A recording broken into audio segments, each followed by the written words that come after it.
L'impact que ça a fait pour moi personnellement et professionnellement, je vais résumer ça en 4 points.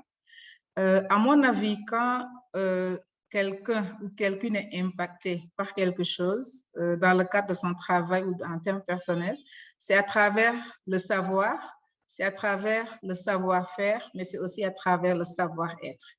Donc, pour moi, en termes de savoir, le diplôme en leadership humanitaire m'a permis, parce que ça fait plus de 21 années que je travaille dans le monde des ONG internationales, dans 2 régions différentes. En termes de savoir, ça m'a permis de mieux comprendre ce que nous faisons dans le monde humanitaire, comment nous le faisons, pourquoi nous faisions telle chose d'une manière et pas d'une autre manière.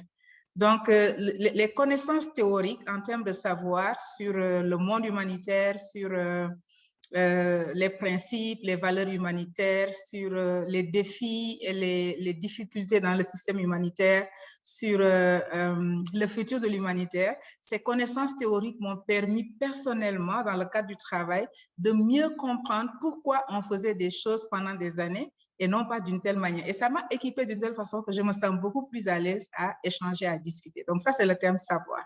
En termes de savoir-faire, en termes de savoir-être, c'est le deuxième élément que je veux apporter.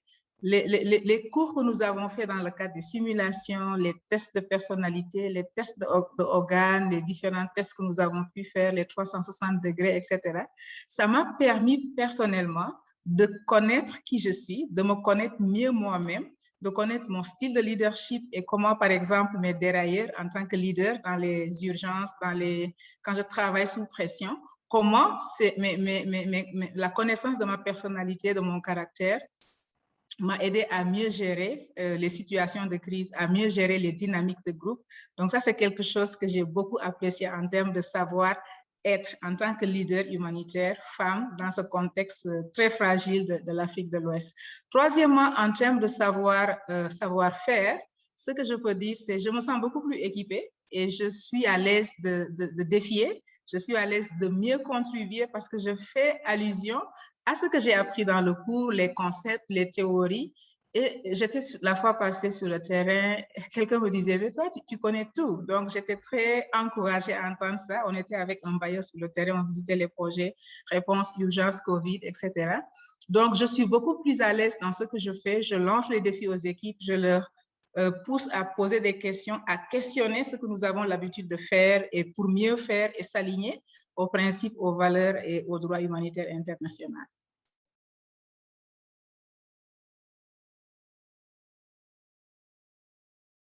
Le défi est que je suis dans l'humanitaire, ça fait des années. Si je veux, par exemple, progresser dans la carrière, je n'ai pas quelque chose d'écrit, de formel. Donc, dans l'industrie humanitaire, on parle beaucoup de triple nexus.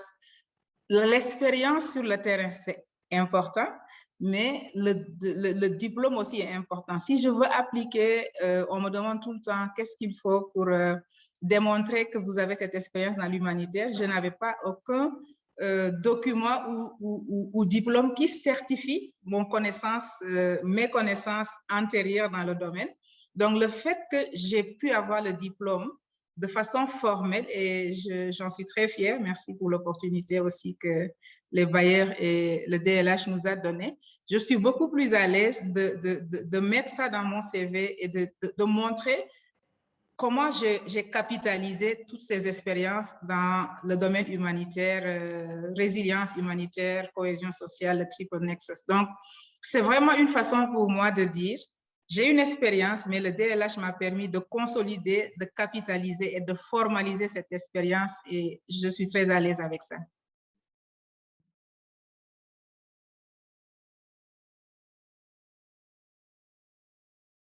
Les avantages sont les suivants. C'est d'abord, tu sais, dans le contexte où nous sommes dans une région très fragile, l'Afrique de l'Est, la région des Grands Lacs.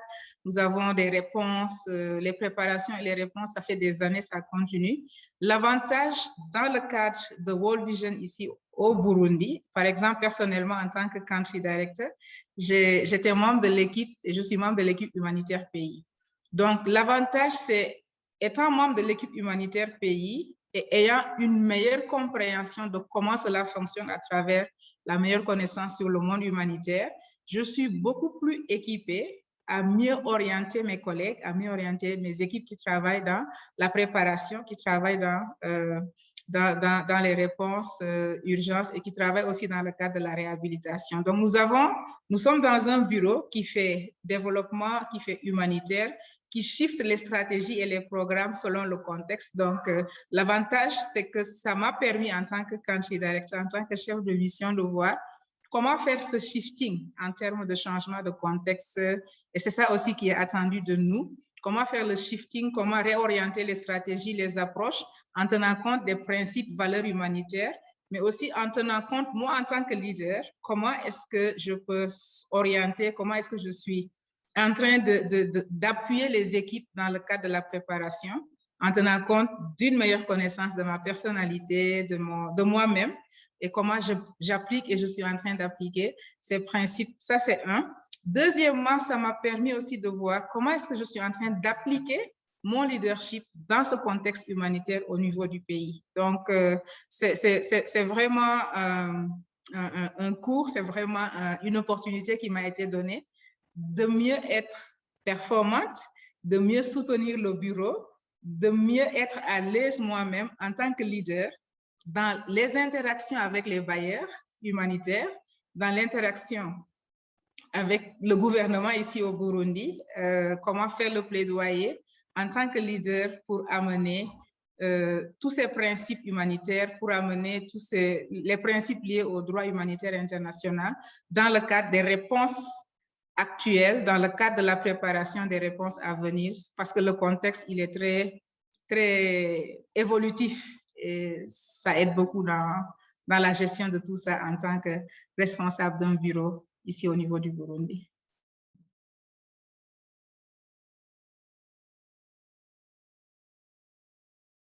Merci beaucoup, c'est une très belle question. Je suis très contente de répondre. J'étais sur le terrain la semaine passée. J'ai visité un camp de réfugiés, un camp de réfugiés congolais au niveau du Burundi. Aujourd'hui, quand j'ai visité ce camp, c'était la première fois que je visite. Ça fait une année que World Vision, on commence à travailler au niveau de ce camp. Les témoignages que j'ai écoutés, c'est que c'est la première fois qu'ils ont une réponse, des interventions au niveau du camp qui sont beaucoup plus intégrées. Pas, on fait une chose, par exemple, éducation seulement.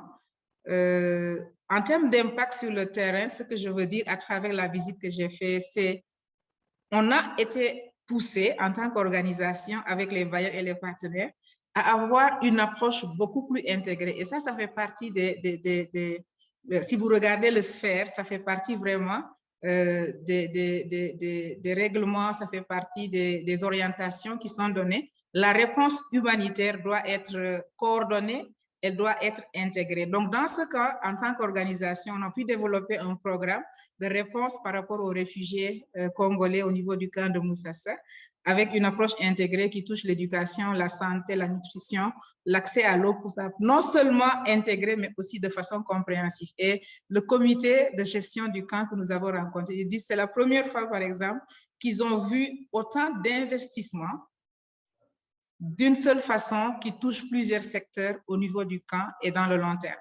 Donc, c'est ce que je peux donner comme exemple pratique de ce que j'ai vu sur le terrain. L'autre chose que je peux dire aussi, c'est cette conscientisation sur le terrain pour dire est-ce que ce que nous sommes en train de faire n'est pas en train de créer d'autres problématiques, tout le concept de d'où nos âmes sur le terrain. Donc, ça a éveillé quelque chose en moi personnellement, mais aussi au niveau des équipes. Et on a cette grande responsabilité de s'assurer que nos équipes comprennent ces principes et ils sont en train qu'ils aient vraiment la volonté de les appliquer et de s'assurer que les bénéficiaires aussi sont écoutés. Donc, plus de participation, plus de redevabilité et plus d'appropriation au niveau communautaire. C'est ce que je peux dire par rapport à cela.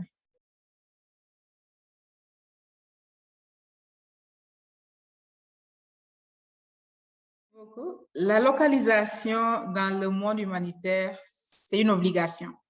Donc, par exemple, si je prends l'organisation dans laquelle je travaille, l'une de nos valeurs dit que nous sommes partenaires. Donc, si nous sommes partenaires, on doit travailler avec les autres. Ça, c'est un fait. Le deuxième fait, depuis la conférence humanitaire en 2016, c'est une obligation que les organisations, je pense que le commitment ou l'engagement, c'était que 20 à 25% des financements soient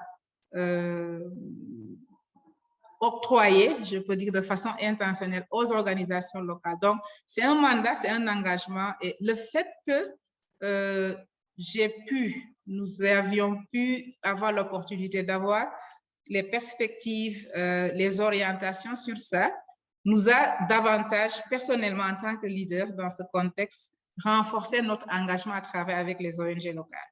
Donc, le cadre est là, ça a été fait. Ce n'est pas qu'on ne travaille pas avec les ONG locales, mais l'avantage, c'est ça m'a permis, ça m'a renforcé dans cette idée et dans cette obligation, parce que c'est notre valeur, une de nos valeurs, nous sommes partenaires, de continuer à renforcer le partenariat au niveau local. Et d'ailleurs, je pense que je l'ai partagé avec, dans le cadre de mes réflexions personnelles.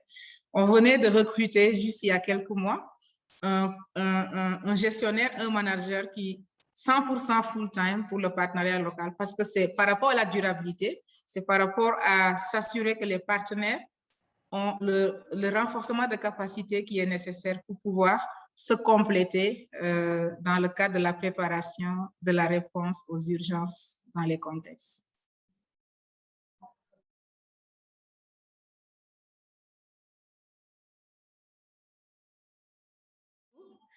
Qu'est-ce qui rend le DLH unique? À mon avis, c'est deux choses. C'est d'abord le type ou les approches au niveau des enseignements. OK? C'est vrai que c'est académique.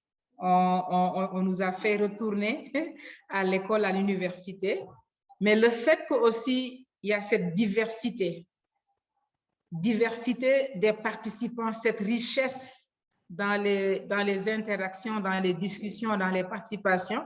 Et cette richesse vient du fait que nous avons des collègues qui travaillent dans les ONG, des collègues qui travaillent dans les agences des Nations Unies. Nous avons des collègues qui sont dans les ONG nationales, dans les ONG internationales. C'est cette richesse dans plusieurs contextes dans cette région, par exemple, si je peux, ou en Afrique de l'Ouest. On a des participants de l'Afrique de l'Ouest, des participants de l'Afrique de l'Ouest pour la cohorte en français.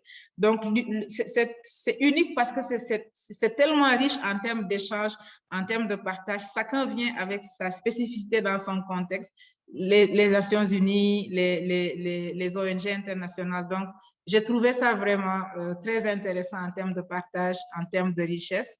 Deuxièmement, c'est le fait qu'on ne fait pas seulement la théorie, même si c'est très éducatif, on fait beaucoup de simulations et c'est cette complémentarité entre la théorie et la simulation qui rend ça très riche parce que tout de suite, tu vois l'application et tu vois comment, en tant que leader, tu peux utiliser les outils qui sont très pratiques, qui sont très simples. Et le fait aussi que ce soit fait en français, c'est une valeur ajoutée pour les personnes qui ne parlent pas l'anglais.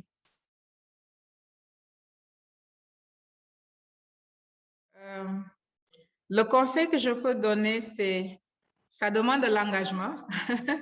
Parce que la plupart du temps, si vous travaillez, ça demande vraiment un engagement à être dédié à 100% dans ce cours, trouver le temps d'étudier pendant les week-ends, trouver le temps de lire, parce qu'il y a beaucoup de lectures à faire, les articles, les documents, beaucoup de vidéos, beaucoup de discussions aussi. Donc, c'est vraiment la personne, l'étudiant qui va être engagé. Il doit être engagé à trouver du temps et se donner à 100%.